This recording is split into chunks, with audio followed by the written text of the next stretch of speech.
I feel like I'm getting old right now. Coming up on being 40 later this year. It's not as easy, hasn't been as easy for me the past couple of years to come up with what I think is maybe like a creative idea for an invitation. It used to just come to me all the time. It felt natural to come up with ideas, but maybe it's like post-COVID effects or something. My brain is just a little dull since then. Who knows? But I was driving my car to work earlier this week, and I got lucky. Lightning struck. I was listening to a song. I normally just have a playlist going on Amazon Music of worship music I listen to going into work, and there's a song that came on, and it really just caught my attention. And the song talks about kind of a man's journey as a Christian, specifically talking about the impacts of prayer in his life. And I won't read the lyrics or play the song, but to summarize, he talks about how he was a young boy. He remembers being in his grandma's house and walking in one morning to see his grandma kneel down at the foot of her bed and praying. And he heard her talking with her eyes closed and her hands folded together, and he just didn't really understand it. He was very young. As he got older, he noticed that his mother was doing the same thing. The difference was he saw that every day. And he also talks about the impact of that on his life and how his mother, when he was a teenager, drug him to church on Sundays and Wednesdays and made him get dressed and made that routine, made that a part of his life. And so I started to reflect on that and the power of prayer. And the song I'm referencing, I think it's called Talk to Jesus. So I put together just a few brief slides. I hope, this is a little experiment, so bear with me here with the slides. I know we normally don't see that on a Wednesday night, but I just thought we'll give this a go. Hopefully this will encourage you guys to think about the things that I'm going to talk about in 1 Samuel tonight. So many of us know the story of the birth of Samuel and Hannah. So I want to kind of go through that story tonight and just kind of frame that up and give you some brief lessons that I pulled out of that within the context of the importance of prayer, or how I've put here and how he's put in the song, simply just talking to Jesus. So if you'll turn with me to 1 Samuel chapter 1. There was a certain man of Ramathaim, of the hill country of Ephraim, whose name was Elkanah, the son of Jeroham, son of Elihu, son of Tohu, son of Zuph, an Ephrathite. He had 2 wives. The name of one was Hannah, and the name of the other Peninnah. And Peninnah had children, but Hannah had no children. Now this man used to go up year by year from his city to worship and to sacrifice to the Lord of hosts at Shiloh, where the 2 sons of Eli, Hophni and Phinehas, were priests of the Lord. On the day when Elkanah sacrificed, he would give portions to Peninnah, his wife, and to all her sons and daughters. But to Hannah he gave a double portion, because he loved her, for the Lord had closed her womb.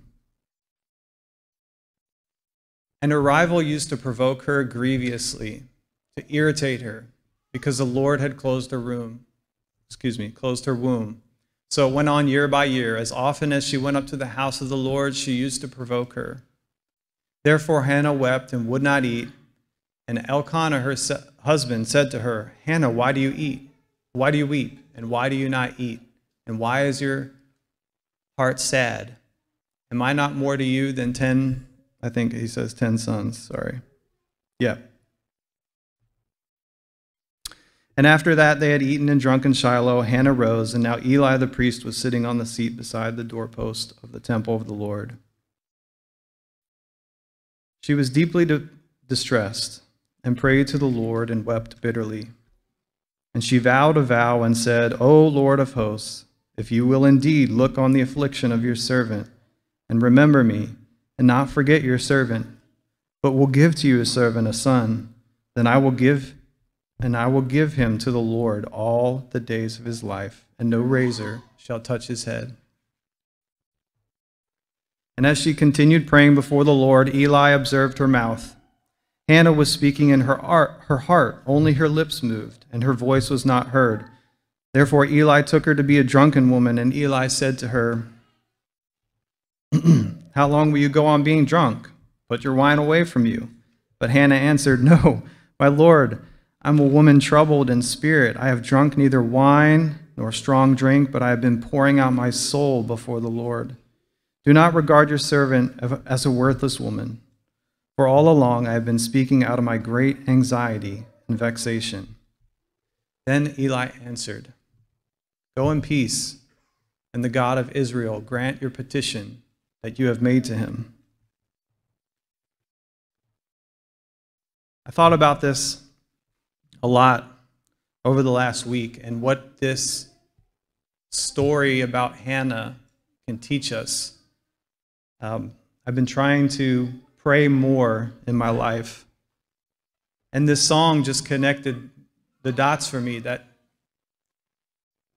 I'm looking at prayer sometimes as something too formal, and I'm not being consistent enough with it.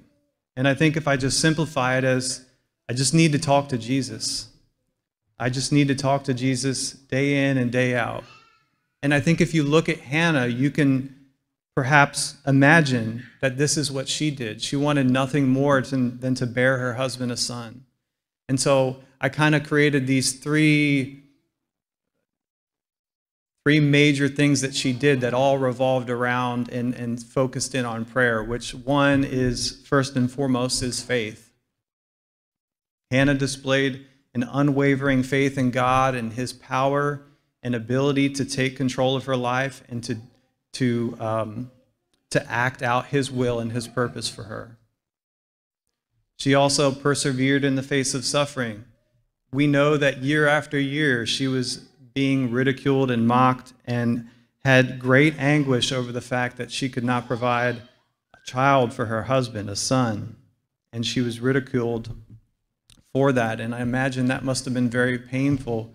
And I think we learn from her to persevere in the face of suffering by continuing to talk to Jesus and to reach out in prayer and talk to him about how we're feeling, what we're going through.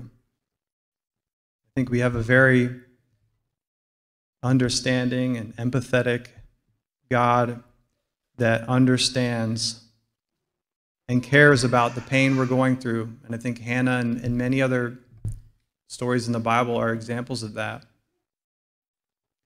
And lastly, you see her dedicating Samuel to the Lord if he grants her request. And this wasn't just a vow in vain.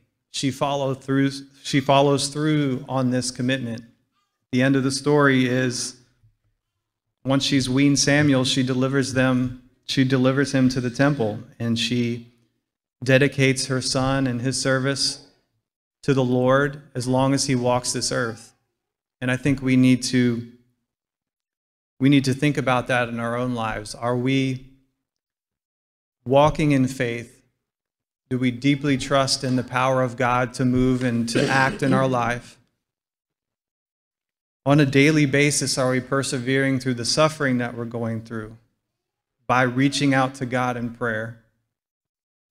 And are we committed to our God so much that we're willing to give the things that we love most up to serve him?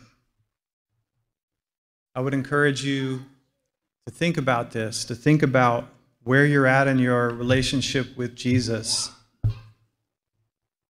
Just think about that. Are you talking to Jesus enough? I don't think there's any set rules in the Bible that outline exactly how you need to pray. I can be praying in the shower. I can be praying on the way to work. I could be praying sitting there in the pew right before I give this invitation. But I think we need to be more consistent with that. And so I hope that this lesson from Hannah is an encouragement to you. If there's anything that we can do as a congregation to encourage you further in your walk with Christ, to encourage you to build a better relationship with Jesus, Or if you don't have that and you want that, we're happy to help you to get that relationship started tonight as we stand and sing.